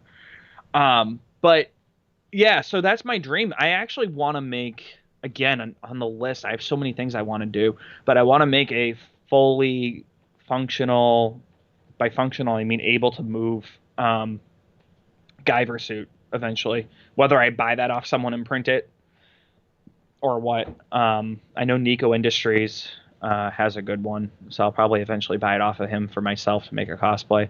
But I would love to do a short film like that. Hint, hint, wink, wink. Anybody out there? Dude, short films are amazing, especially the Power Rangers one that have been made so far. Yeah, I follow quite a few of those guys, and they put out good stuff. And the cosplay stuff is like on point. They're so good at it, like miles beyond what I would have ever imagined. But Sometimes better than what's in the show, but hey. it's mostly spandex. You got to watch some Kamen Rider for good cosplay. That's true. um, yeah. So we still the Dithida spinning, but yeah, I'm excited to be associated with Dithida, and it's awesome. It's awesome that I can work with Rando like that and have these opportunities given to me by honestly, Rando gave me a lot of opportunities, and that's why I give him a lot of shout outs. I know some people um, think, you're just giving him shout outs, but no, I respect the guy. He takes it and he has a drive and he drives you. So I'm excited to be doing Dithida, and if you go back, we can show some Bloodline of the Grid, which honestly, I know Ooh. absolutely, I gotta be honest with you, I know nothing other than some costumes in it. I know nothing about Bloodline of the Grid. It's in the Saber folder, right? Yes, yes, and you might want to just close the spin around because you can't see the stuff. But All right. Let me just. um, Where is it? There we go. but yeah. So real quick before we dive into Bloodline for the Grid, I love that image on the far right with Chris and Prince Ranger. the Prince Ranger. Yeah, I have no idea who made that helmet. I've seen them in some of the cosplay groups. Yeah. I if you know who it is, please give them I a have shout out no idea. I because that is wish. a fantastic, That is great. fantastic cosplay. And I think that cosplayer also did a Austin Powers Power Ranger cosplay. I'll have to see if I can dig that up and send it Oh to you. yeah, It's send that to me. hilarious. That sounds amazing. I think like the grill was like worked into the teeth, like the teeth worked into the mouthpiece. Oh But man. anyways, so yeah, real quick before we dive into Bloodline for the Grid, up the top, if you can get the images working since you got that spin around working, let's see. Nice. If you can't, no big deal.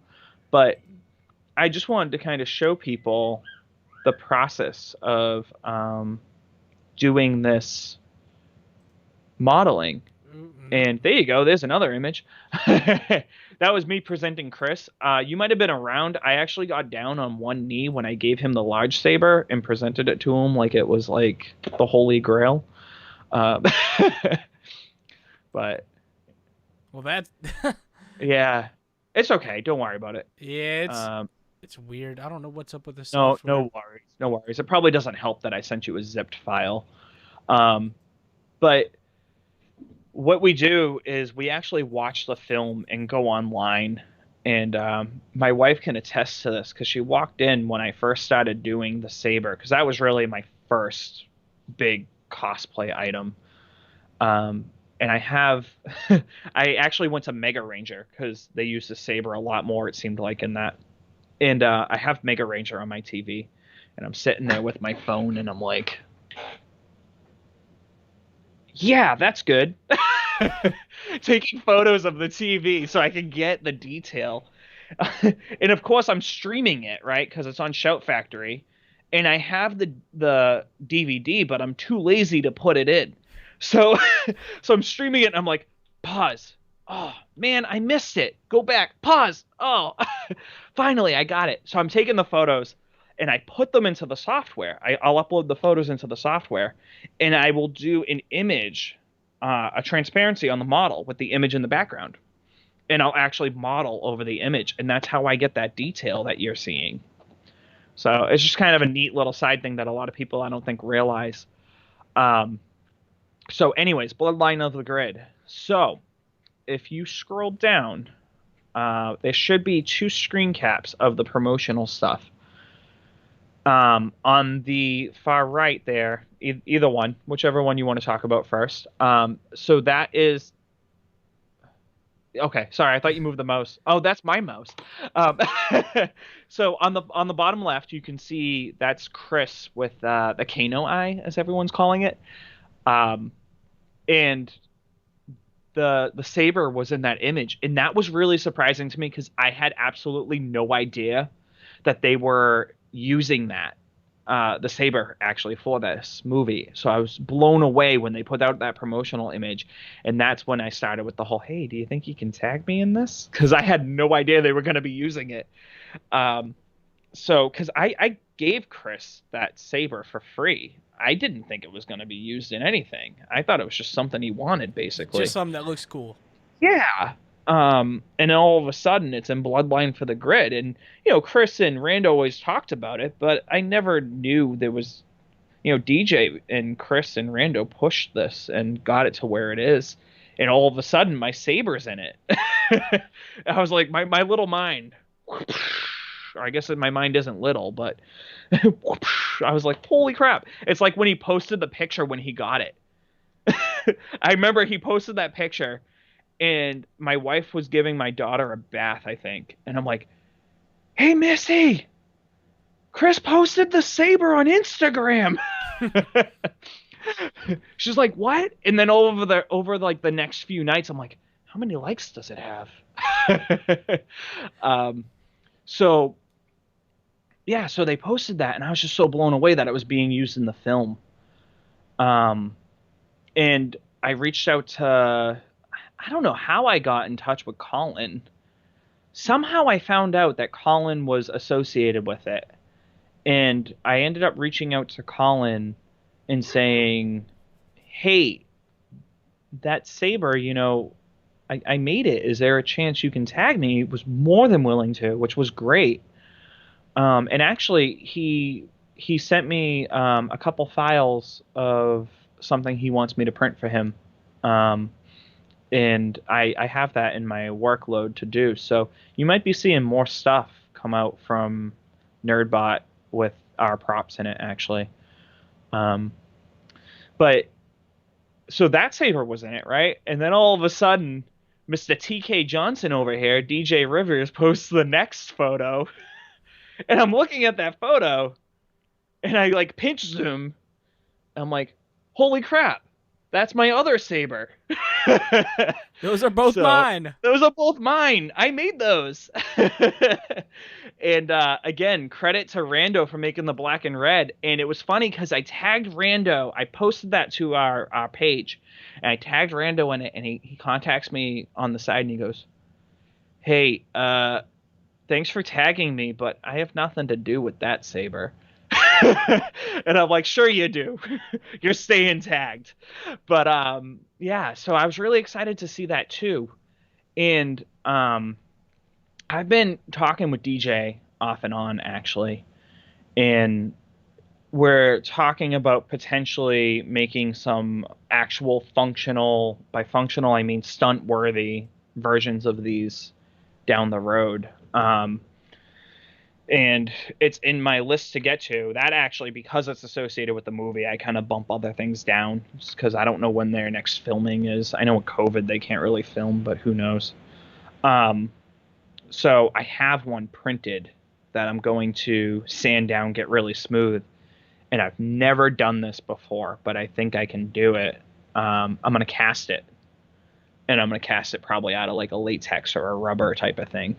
So I got to make a mold and cast it, and I'm sure it's a messy process, but I got to do it while the summer's here and winter doesn't come in, or my wife Yeah, will kill me. yeah, it's too cold to be doing stuff like that in the winter.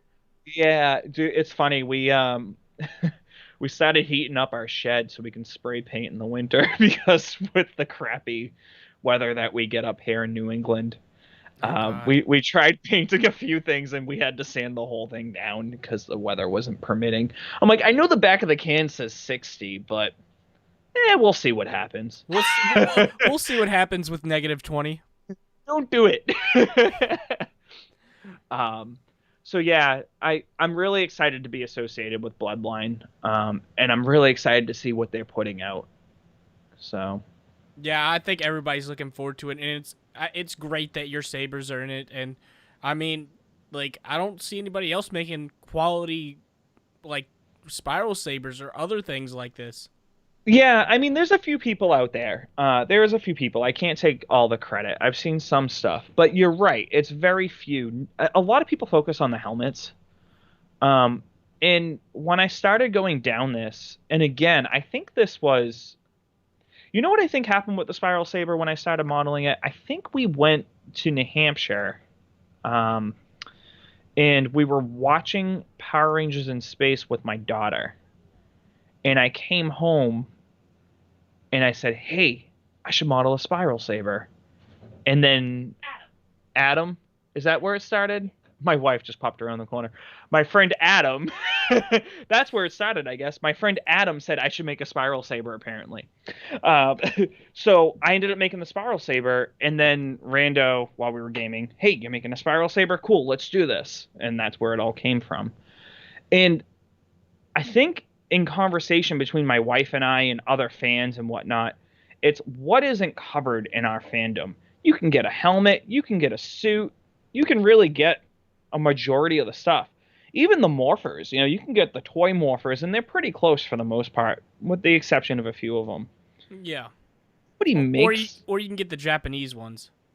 right, right, but nobody makes a life-size spiral saber.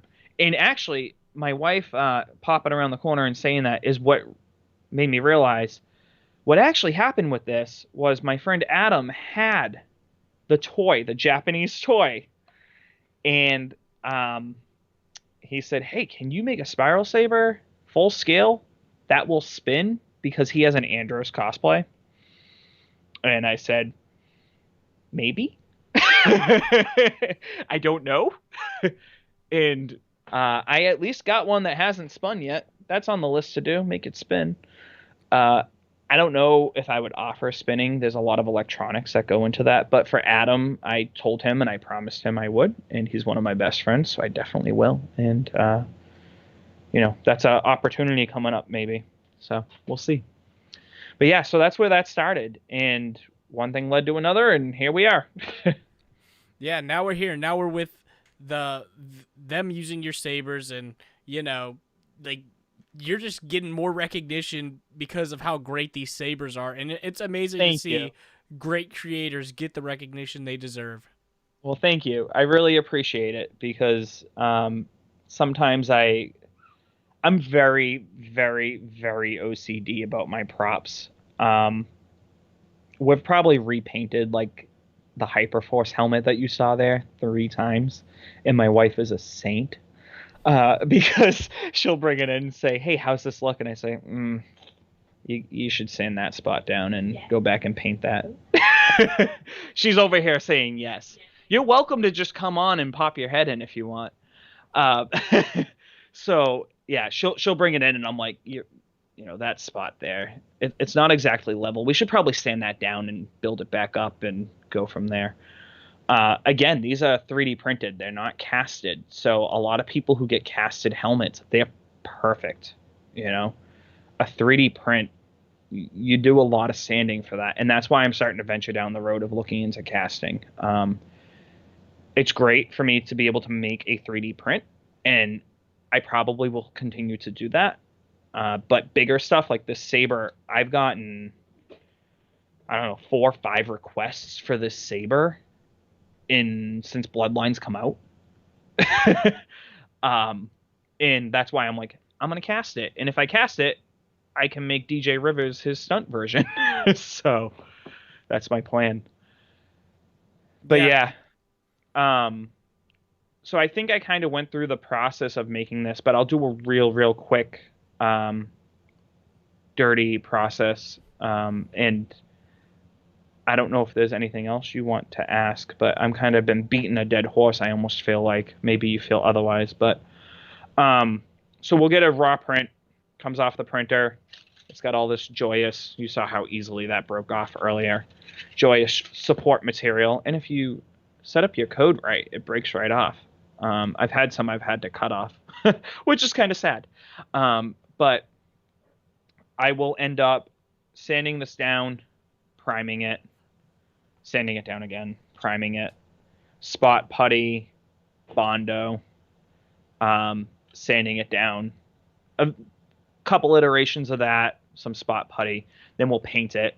And the painting process, it depends on the situation. Something like the Spiral Saber goes pretty quick. Something like Hyperforce Green, where there's a lot of little details, that's tough. She spends a long time, And I say she because she does most of the painting. She spends a long time doing that. Um, so I would say the longest part is the sanding. Well, longest part is the modeling, then the sanding. um, so the visors actually. So this one, I actually got this visor. We got a stunt cast of pink that we traded with Jason Lopez back when this was really old. Back when Bandai was making the toys, right? So what's Hasbro had it for 2 years now? So Yeah, that's been since like like 2018. years. Yeah, so that's like 4 years. Um, Probably more because it was the Dragon Zord. I traded the Dragon Zord because he couldn't find one, so I traded a Dragon Zord for his stunt cast pink. And I actually took for my cosplay. That's my helmet. I took the visor out of that and said to Missy, "I'm like, we'll find another one when we get into the Pink Ranger for you to cosplay eventually. I'm using this for this year." But so that is, I think it's PETG, thin PETG, and a lot of people do a window tint. I'm sure you might have been aware of that, but I don't do window tint. I actually dye my PETG, so it's a dirty process. We just started doing it. Our kitchen is right now, the dye is on every surface. Oh God. Because what you have to do is you boil it and you drop dye packets in it. And it has to be at like a specific temperature. And then you take that and you add it to some cool water so that the temperature drops down and you dip your PETG into it. Um, but because you're boiling it, the powder gets everywhere. So we actually decided we're not doing that inside anymore. We're gonna buy a burner and do it in the driveway. But yeah, so that's what makes our visors very different than the typical person. It's okay, Missy, he's fine. That's what makes our sorry, my son walked over. You're That's good. what makes our visors very different than the typical. There's my wife. Um, that's what makes our visors very different than the typical helmet you get. Our visors are dyed, so you don't have to worry about that film paling or bubbling or anything like that. So that was a learning experience. I'll I'm say that. I mean, it sounds like everything you've done so far is a learning experience, but you've done it so well since you've learned how to do it. Again, thank you very much. I have to give credit to my wife. She does some of it too. Um, Dream work make the team work. Well, yeah, that's teamwork make the true. dream work. I That's said true. that And wrong. luckily, she's really laid back because I know a lot of wives who wouldn't let their husband do this. But I try to take it and learn from it in everything I do in life, and I think that's a lot of people are like that, and it's just a question of how far they take it. I'm very OCD with these props, so as you can tell, it to the point that like when I mailed out that Hyperforce helmet to the kid, I shouldn't call him a kid, he's probably my age, but when I mailed it out to him, I said, "Hey, if you don't like that, you let me know and you mail it back to me, and as soon as you send me the tracking, I will give you a full refund." Just because I was so OCD about it, and he waited a year, and I couldn't say to him like he was so nice. Like I said, I have people who wait years for stuff. I have people who say, "Can you get it to me for 2 months?" And those people who wait years for stuff, I am more willing to put in the time because you're waiting so long. I do everything with passion and pride. But if you're waiting that long for something and you did not push me, this person did not push me at all. That I would take the time. That's why I said, "Nope, that spot's not good enough. Go back and sand it. We're going to do it again." So I take a lot of pride in what I do. And I wouldn't want to send something out to anybody that I wouldn't want myself. So Well, that's I kind of how I. Go ahead. I was gonna say I know people appreciate that. I know people appreciate good quality stuff, especially in this fandom. They don't want to get something that's like it looks good on a picture, but when you get it up close, it's like, eh. Oh yeah, yeah, and that's a lot of the things people have said, and I know some actors who got props and people who are handlers for them, and they actually reached out to me and they said to me, "Hey, do you think you could do this for so and so? And I'm not saying any names just because it would give away other people's work, and I don't want to be hating on anybody. And I said, yeah, but doesn't he already have one? And she said, yeah, but when you get up close, like you can see all the lines. And I'm like, yeah, okay, yeah, I'll take a look and see what I can do. Um, and that's the thing, we pay attention to that. So, Well, that. and I Oh, go sorry. ahead. Go ahead. I was just gonna say, I think a lot of people are starting to do that. To be honest with you, there's a lot of information out there on the 3D printing cosplay stuff now. So, Yeah, it's but it's it's more viable than it was even 5 years ago. Now it's starting to yeah, become really popular. yeah, and affordable. Yeah, that's the main thing. Affordable. So, sorry, I know I just keep saying like one last thing. If you go back, I just want to show the one thing we haven't really shown here is the Tiger Baton. Oh And yeah. a lot of people don't know that we offer this because it's not as popular as like a Spiral Saber. A lot of people cosplay Andros. Um, and I love that photo in the middle with the onesie. So my wife, being a Power Ranger fan herself, she goes online on eBay and finds these clothes for our kids. And they're like ages old, but they're in great condition. And she got this for my daughter. And when we were making the Tiger Baton, she's like, "Oh, this is a great photo opportunity," being the artist that she is. But anyways, so this head was modeled by my buddy Bryn Darby while I did everything else. And what ended up happening is he sent me the head and I added some of the details on the head, like the lines for the whiskers and the pink stripes. Now, actually, I think I did the divots too, maybe on the top. Now, what's cool about this and is it does one of these. It unscrews the whole entire thing unscrews. So you got three parts there. I didn't have it's pretty. I don't want to say small because it's life size, but it's pretty small. So most of our images don't show that, but you can unscrew that pink ball and you can unscrew that head on that model. And I'm really proud of that one because it's so different than anything else in the fandom. Weapon wise, right? You get a lot of spiral sabers, you get a lot of dragon daggers, but you don't get too many of these. Yeah, you never really Uh, get a baton. yeah, and it was a cool weapon to begin with, and then to actually be able to make one and have one for cosplays. The few cosplayers who cosplay that, like, holy crap, that was awesome. The person who requested that, props to you. No pun intended.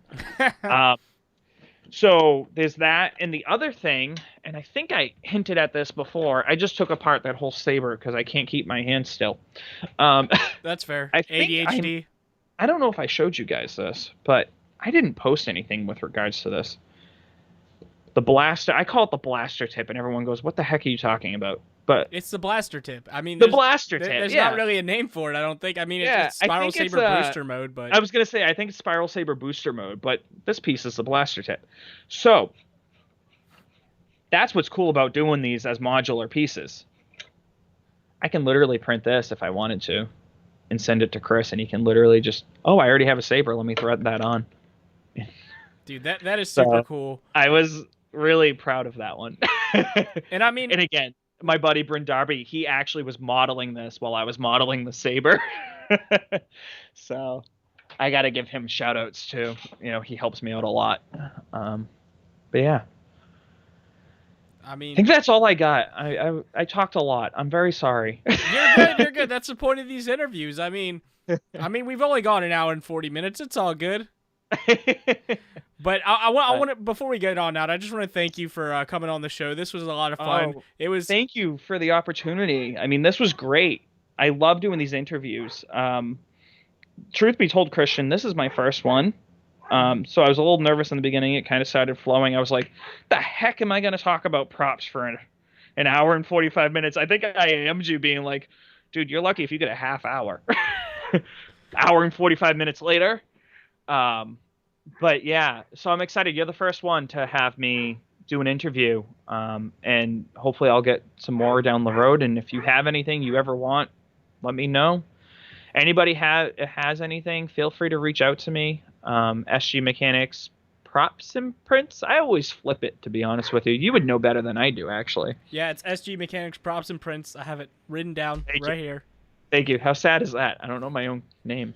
It I just happens. go by SG Mechanic on the consoles, so that's where I got the SG Mechanic, mechanical engineering. I play a Gibson SG, so, and then I work on cars. Marry it all together, SG Mechanic. Anyways, so yeah, so you can find us SG Mechanic Props and Prints on Facebook, and see, if you want to see if you can bring up that splash, it's a PowerPoint. It may not come up. We've been having trouble, but that's okay. Ooh, let me see if I Um, can. that has the Instagram and the other thing. It doesn't give me the warm and fuzzies with the way it's looking, but that's okay. So SG Mechanics Props and Prints on Facebook, SG Mechanics Props and Prints on Instagram. The only difference is Instagram doesn't let you use spaces, so I use dots. Christian, I'm sure you can link it somehow. Yeah, I'll put it down you're in better. the links below. You're Or better the than I description am at below. that. Yeah, it wouldn't let me bring it up, but I mean, I'll put No all the worries. links below. Make sure to go check them out. Like if you want any of this stuff, make sure to just hit him up. I mean, that I've talked to you about prices, and it's affordable. He's not gonna gouge you for prices. Yeah, I actually get a lot of people who are a little hesitant to go with me because of my prices are so low. I had one person reach out to me to make a custom helmet, and he goes, "Why is your price so low compared to everybody else?" And I always say to them, "I have a 9 to 5. I'm not doing this to make a living. This is a side hustle." And I don't even call it. I call it a hustle, but it's not even that. I have a printer. I like doing this stuff. Why not? Why That's not fair. help somebody out in the process? Um, and we're willing to work with you. I have some people who like to pay up front. I have some people who like to pay, just before we're gonna ship. So hit us up. We're flexible, and if you ever see me around the Ranger community, you see my face now. I don't really post it on my page, but if you see me, just hit me up. Say hi. Yeah, when cons open back up. Yeah, when cons open back up, or even just on Facebook or anything, if they see me on the Facebook, the my face, that's what I call it, my face. If they Same just see, thing. if I comment on something and they're interested in, hey, no one offers this, I'm looking for that, let me know. And it doesn't even have to be Ranger related. Yeah. So So guys, like I said, it his stuff is incredible. You saw the detail. We went over pictures. Like he has stuff with him. Just hit him up. Like I don't know what else to say. It's incredible. Thank you very much. I appreciate the kind words. Real quick before I log off, Hmm. I have to give a shout out to my wife for this shirt. So, do you get this shirt? It's the band from Samurai. Thank you very much. It is so subtle. Nobody got it at Power Morphicon except for, ready? Jason Bischoff. I love Bischoff, man. we were we were in the line getting the cards for whatever that game is, Drop Slam, That Drop that that Beat. music game, yeah. Yeah, yeah. And he looks at I think my wife was wearing one as well because she like made it and then like ordered it offline printed. And he goes, "Hey, I love your shirt." And she goes, "Hold on." And she turns around and she's like, she went, I don't know if you can see that. I'm doing a really poor job here. There, you can kind of see it now. Are She those went tour out. dates? Those are tour dates with the year each season was and specific people from that season. So like she rewatched the episodes with the music scenes and she put like at Ernie's Juice Bar. It's like the Rebel Rockers at Ernie's Juice Bar with whatever band was playing. I think it might have been like Amy Joe at that time, so it might have just been like Kimberly Hart. But later on, when they did the bands, it was like so and so at who's the guy from Ninja Steel, the Gold Samurai, Gold God, what's his? I know his real name. It's like Levi, Joe. Yeah, Levi Levi Weston. Weston. So she's got on there. She's updated this since. I don't know if this is the updated one. We have like 4 of them. And the last one says at whatever place he played, the arena, with Levi Weston. So I just wanted to throw that out there. I thought it was funny. I was looking for my Sasori orange shirt and I couldn't find it, so I grabbed this instead. Well, before we head on out, blue that somebody in the comment, Blue Goose 95401. He said, "Do you guys do shifter knobs?" Okay, that's my buddy Kyle Dottie. Um, he's in California, so he asked me. He lost a shifter knob to his truck, so he asked me to 3D print him a Power Ranger shifter knob. So I took a Red Ranger helmet and shrunk it down and filled it. And then he sent me the collet for the shifter knob, and we put it together and sent it to him. So to answer Blue Goose, yes, I guess we do shifter knobs now, thanks to you. That's what I mean. You can send us anything. Oh man. Well, Yeah. I appreciate you being on. This was great. If you ever want to come back on again, or if you have any projects that you're working on that you want to definitely. talk about on here, I'd be more than happy to have you on. Thank you. Guys, thank you for watching. We'll be back next week with a new episode. I'll try to do more promotional this time. It's just been a crazy week. But yeah, guys, check them out. Links will be down in the description here soon. But until next